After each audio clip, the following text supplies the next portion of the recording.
Hello po mga kabuhay. Tingnan niyo po itong gamit na ipapakita ko sa inyo. Ito po yung pinaglumaang gamit ng nahakutan namin. Galing po ito din sa kalakal na nahakot namin.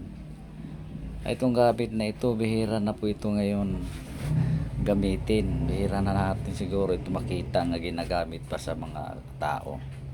Makina po ito sa pananahi. Ayan po, tingnan niyo. Ayan.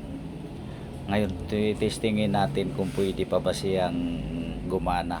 Pwede pa siyang gamitin. Testing natin, ikakabit natin yung mga ano niya. Yung pinaka tali, pinakakadena dito sa pulley niya. Ayan, kakabit natin para malaman natin kung pwede pa siyang gamitin. Bihira na po natin nakikita ito ngayon kasi iba na ang mga makina sa pananahi ngayon. Di na katulad nitong mano-mano de kuryente na. Yan, testing natin kung gumagana siya. Ayan guys.